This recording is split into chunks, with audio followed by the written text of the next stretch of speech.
Magandang araw. Pinag-uusapan nga ngayon sa boxing community yung paghamon ni General Casimero kay Jesse Bam Rodriguez at maliit daw itong si Bam para sa kanila ni Inoue at pag natuloy ang bakbakan ni Bam sa kasi Inoue ay magiging pagkain lang daw ni The Monster itong si Bam. Ang tanong, kaya bang pabagsakin ni General Casimero itong si Bam Rodriguez? Kung sakaling may paganap ang kanilang laban, syempre naman. Dahil sa kargadong kamao ni Casimero, kilala siya na may one punch knockout power. Napatunayan niya ito nang pabagsakin niya si Luis Nery ng 6 na beses bago ito tuluyang pigilan sa round 4. Kaya kahit tumatanda na si Cuadralas, 37 taong gulang, ang lakas ng kanyang suntok ay hindi nawawala. Sa pangdahilan kung bakit kaya ni Casimero na pabagsakin o kaya i-knockout itong si Bam dahil sa karanasan ni Casimero sa mas mabigat na timbang. Ito nga ang huling laban niya kay Luis Nery ay catchweight na 124 pounds ang kanilang pinaglabanan at pasok ito sa featherweight division na kung saan napatunayan pa rin ni Casimero ang kanyang lakas at mapabagsak ng 6 na beses at i-knockout itong world rated sa featherweight division na si Luis Nery. Kaya may kakayahan talaga si Casimero na i-knockout itong si Bam Rodriguez. Isang malinis na solidong patama lang mula kay Cuadralas ay kayang-kayang mapabagsak kahit sino, kabilang na itong si Bam Rodriguez. Samantala may prediction ang dating world champion na si Antonio Margarito sa muling tapatan ni na Mayweather at Pacquiao at ang pinaburan nga ni Margarito na mananalo ay si Manny Pacquiao. Ang dahilan ni Margarito ay mas magaling daw si Pacquiao kaysa kay Mayweather. Matagal na daw niyang pinaniniwalaan ito. Nilinaw din ni Margarito kung bakit pinili niya si Pacquiao. Hindi daw dahil sa naglaban na sila noon at natalo siya via unanimous decision kung saan bugbog sarado siya at nagtamo ng matinding pinsala. Nagkaroon siya ng fractured orbital bone na kinailangan pa niya ng operasyon. Pinili daw niya si Pacquiao na manalo, hindi dahil sa mga ito, hindi rin dahil sa magkaibigan daw sila na Pacquiao, kundi dahil daw ito sa kanyang tapat na opinyon sa kakayahan ng dalawang boksingero.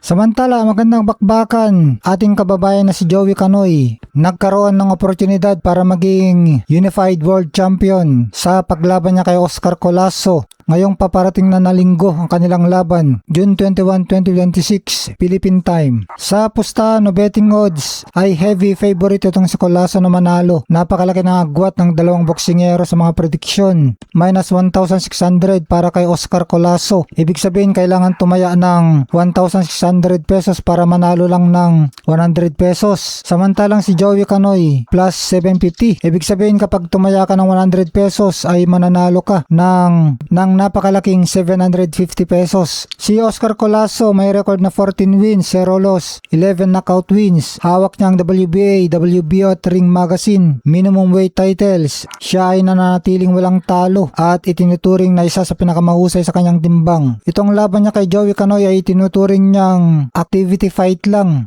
para manatili lang siyang aktibo bago ang mas malaking title unification fight sa huling bahagi ng taon. Si Joey Canoy naman ay may 25 wins, 5 losses at 2 draws, 15 wins by knockout. Siya ay isang veteranong boksingero at galing sa magandang unanimous decision na panalo noong Marso. Ito ang magiging unang pagkakataon na lalaban siya sa United States. Siya ay kasalukuyang rank number 5 sa WBO at rank number 9 sa WBA na maging challenger ni Oscar Collazo. Hindi na iba sa mga Pinoy ang maka-upset ng malalaking pangalan na boksingero. Kaya good luck dito sa ating kababayan na si Joey Canoy. Lalo pat may lakas din ang kanyang suntok. Meron siyang 15 knockout sa kanyang record. Kaya sana makasorpresa itong si Joey Canoy at makuha ang mga corona.